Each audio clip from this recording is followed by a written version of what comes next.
আমেরিকার একটি শহরে ভয়াবহ দাবানলে ব্যাপক ক্ষয়ক্ষতি হয়েছে। বিষয়টাকে অনেকে আল্লাহর আযাব, গজব হিসেবে দেখছেন। এটা আসলে তাই কিনা, এজন্য উল্লাস করা যাবে কিনা?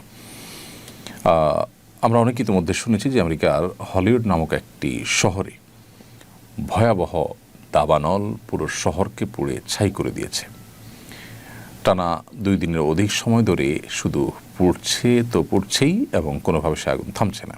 যে শহরে এই ভয়াবহ অগ্নিকাণ্ডের ঘটনা ঘটেছে সে শহর নানা কারণে পরিচিত বিশ্ববাসীর কাছে, বিশেষ করে অশ্লীলতা, বিবাহ বহির্ভূত সম্পর্ক, হারাম রিলেশনকে প্রমোশন করা এবং অন্যায় অশ্লীলতার যে জোয়ার সয়লাব, এটার জন্য এই শহরটা নানাভাবে পরিচিত। মানুষ নানাভাবে সেটিকে জানে এই অশ্লীলতার সূতিকাগার হিসেবে। হলিউডের বিভিন্ন তথাকথিত অভিনেতা এবং তারকাদের ঘরবাড়ি পুড়ে ছাই হয়েছে। মানুষের মধ্যে যারা অশ্লীলতাকে ছড়িয়ে দিতে চায়, ব্যাপকভাবে বিস্তৃত করতে চায়, তাদেরকে আল্লাহ রাব্বুল আলামিন ভয়াবহ শাস্তি দিবেন বলে কোরআনে কারিমে আল্লাহ তাআলা জানিয়েছেন।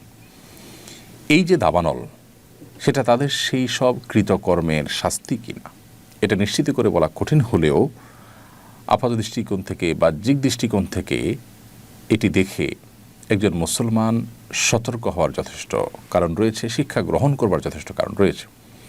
আমরা জানি যে ইতালির পম্পেও নগরী, এটাকে পাপের নগরী বলা হতো। পাপ, জুলুম, সীমালঙ্ঘন, এটা এমন পর্যায়ে চলে গিয়েছে যে একটা পর্যায়ে আল্লাহ রাব্বুল আলামিন সেখানে ভয়াবহ দাবানলে পুরো শহরকে পুড়ে ছাই করে দিয়েছেন।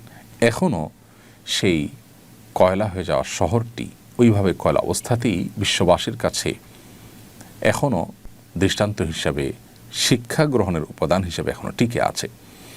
হলিউডের এই যে আগুন, এই আগুন সেরকমই কোনো শিক্ষাদায়ক, সেরকমই কোনো অ্যালার্মিং কোনো বিষয়, কোনো ঘটনা হওয়াটা মোটেও অস্বাভাবিক নয়। একজন ইমানদার এখান থেকে শিক্ষা গ্রহণ করবে, উল্লাস নয়, বরং এখান থেকে শিক্ষা গ্রহণ করাটাই হতো আমাদের কর্তব্য, যে আমরা আল্লাহর অবাধ্যতার পথে যাওয়া, হারাম বা অন্যায়ের পথে যাওয়া থেকে আমরা বিরত থাকব। আমরা যদি আল্লাহর অবাধ্যতার পথে যাই, আল্লাহর রাব্বুল আলামিন ছাড় দেন, কিন্তু একটা সময় আল্লাহ তাআলা পাকড়াও করেন।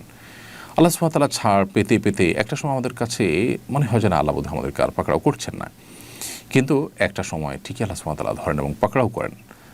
এই বিষয়টি পৃথিবীতে বারবার বিভিন্ন সময় ঘটে, আমাদের ব্যক্তিগত জীবনের সময় ঘটে, যে আল্লাহ সুবহানাহু ওয়া তাআলা আমাদেরকে অ্যালার্ম দিচ্ছেন, সতর্ক করছেন, বা আমাদের কোনো পাপের জন্য আল্লাহ রাব্বুল আলামিন দুনিয়াতে নগদ শাস্তি দিচ্ছেন। আমরা খুব কম মানুষের শিক্ষা গ্রহণ করি, এই জন্য আমাদের শিক্ষাটা এখান থেকে গ্রহণ করা উচিত। এবং এটি আল্লাহর আযাব সেটি নিশ্চিত করে বলা কঠিন, কারণ আসলে এটি কি আযাবের অংশ নাকি এটি অন্য কোনো আল্লাহর হিকমার অংশ, এটি অন্য 10টি সাধারণ স্বাভাবিক ঘটনার মতো কিনা, সেটা একমাত্র আল্লাহ তাআলা ভালো জানেন। আমরা যেহেতু কেউ গায়বের মালিক নই, এজন্য নিশ্চিত করে হলফ করে এটিকে আল্লাহর গজব হিসাবেই যদিও আমরা বলতে পারবো না, কিন্তু অ্যাট দ্য সেম টাইম সেখানে যে কর্মকাণ্ড হতো বা সেই কর্মকাণ্ডের জন্য সেটি খ্যাতি ছিল, সেই কারণে আল্লাহ তাআলার শাস্তি পতিত হওয়ার যথেষ্ট জোরালো সম্ভাবনা আছে। বিদায় সেই সম্ভাবনা মাথায় রেখে এই সম্ভাবনার কথা বলা, এটাকে দর্শনীয় বলা যাবে না। তবে হ্যাঁ, নিশ্চিত করে আমরা হয়তো কোনো সিদ্ধান্ত এখানে দিতে পারবো না, যেহেতু ওহীর রাস্তা বন্ধ হয়ে গেছে। নবী রাসূলগণ থাকলে বলতে পারতেন যে এটা আল্লাহর পক্ষ থেকে আযাব হিসাবে আল্লাহ তাআলা প্রেরণ করেছেন।